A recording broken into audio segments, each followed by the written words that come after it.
destape gravísimo tuvo al eco en su momento y hoy vuelve a cobrar vigencia a propósito de las declaraciones de una periodista que aseguraba que una de las granadas que utilizaban estos delincuentes en Ecuador era con símbolo del ejército peruano. Por eso estamos aquí ahora con Harold Moreno, él es periodista de Punto Final, él hizo la investigación en su momento y nos va a dar más detalles para entender cómo las armas peruanas para el ejército o para la Policía Nacional acaban en manos de los delincuentes. ¿Cómo estás? Es correcto, Lorena.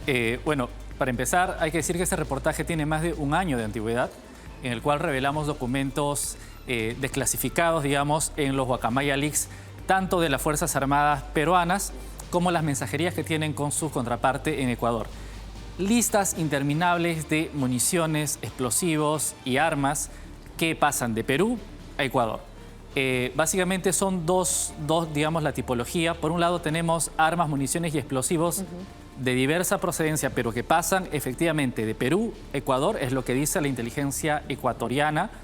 Y por otro lado tenemos también municiones hechas en Perú o explosivos hechos en Perú por industrias particulares o por FAME, que es la fábrica del ejército, que también terminan siendo incautadas en los allanamientos que da en Ecuador a organizaciones criminales. Y esa es la paradoja que tú mencionas para cerrar el reportaje, ¿no? Cómo el ejército peruano al final terminaba fabricando armamento para los criminales ecuatorianos. Claro, bueno, municiones, siendo bastante precisos, ¿no? Claro. La FAME, la fábrica de armas, municiones y explosivos del ejército peruano, en la práctica es casi una empresa privada, puede vender a las armerías diversos tipos, o sea, municiones de 9 milímetros, por ejemplo, para pistolas, pero también fabrica municiones de largo alcance, ¿no?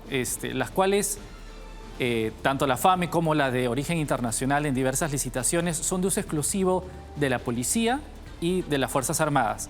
¿Qué ocurre? Que al sur de Ecuador, en numerosos operativos de la policía y de las Fuerzas Armadas ecuatorianas, se vienen hallando armas y municiones de corto y largo alcance, claro, de procedencia peruana según su trabajo de inteligencia.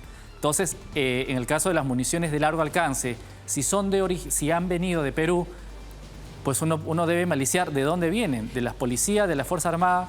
Y en este caso, este reportaje, como tú bien dices, tiene más de un año. En ese tiempo, ¿qué ha pasado? ¿Hay alguna persona que está ya en una etapa en fiscalía de investigación preparatoria? ¿Se han determinado algunas responsabilidades? Bueno, esta es una situación que, como también bien dijo el exministro ecuatoriano hace unos minutos nada más, que no es reciente, que viene de larga data, décadas en realidad, que existen registros o reportes de este tráfico de armas, municiones y explosivos de Perú, Ecuador. Lo que sabemos es que diversas personas de forma individual son intervenidas cerca de la frontera, la propia SUCAME, que a veces interviene en el marco de su competencia, que es el uso de armas y municiones civiles, armerías que no tienen registro. Por otro lado, en las Fuerzas Armadas cada cierto tiempo hay accidentes o se pierden o desaparecen ciertas cantidades de municiones, las cuales tienen un valor económico y comercial, sobre todo en la zona de frontera, para organizaciones criminales.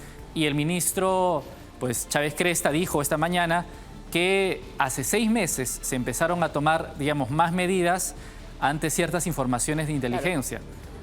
Bueno, eso da que pensar. Este reportaje tiene más de un año de antigüedad y se remite a documentos, informes que hablan de operativos del 2020, 2019, 2018 y antes. O sea, es permanente. E incluso el ministro de Defensa, que en ese momento no era ministro de Defensa, participa en tu reportaje. Claro. Entonces no puede decir que no lo vio.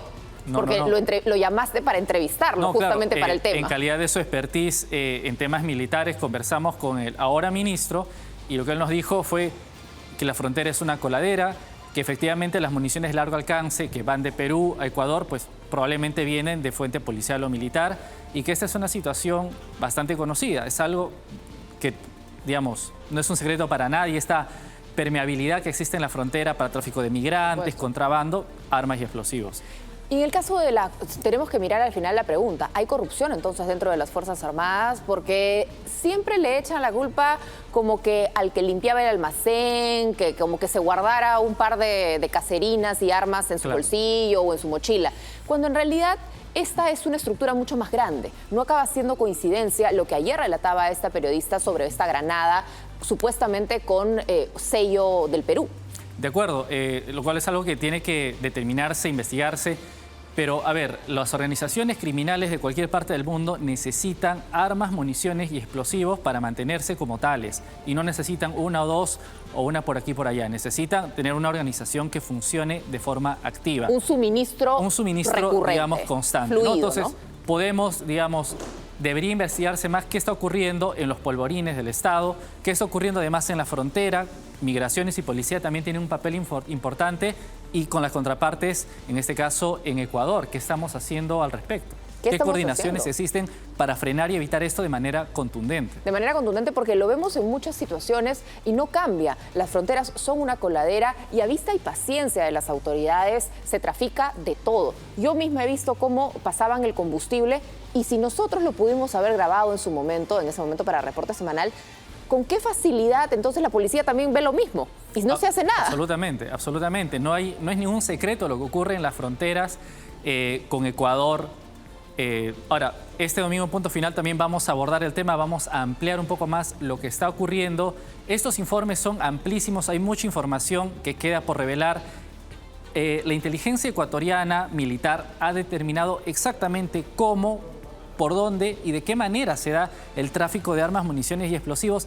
Es un poco sorprendente que recién hace 6 meses nos hayamos puesto un poco más las pilas y que a estas alturas el tema siga ocurriendo y sea permanente, como bien decimos. Y sin tener exactamente identificados quiénes son los responsables, como no sucede con los casos de los gasolinazos. Allí sí automáticamente se identifica a toda la cadena de mando que permitió una situación de corrupción. Acá claramente hay corrupción y hay personas protegidas. Bueno, claro, lo que ocurre a nivel fiscal, judicial, es casitos aislados por aquí y por allá, gente que cae en la frontera llevando. Pero bueno, es lo que ocurre. Lamentablemente necesita investigarse mucho más. Y por supuesto ahí va a estar Punto Final, que regresa en vivo este domingo con todos los destapes y todas las crónicas que marcan la agenda de la semana, por supuesto. De acuerdo. Este domingo además tenemos más revelaciones sobre este y muchos temas más. Muy bien, ahí los esperamos como siempre. Muchísimas gracias a Harold Moreno, periodista de Punto Final, por darnos detalles de lo que ha sido este trabajo destapando la corrupción y el tráfico de armas, de municiones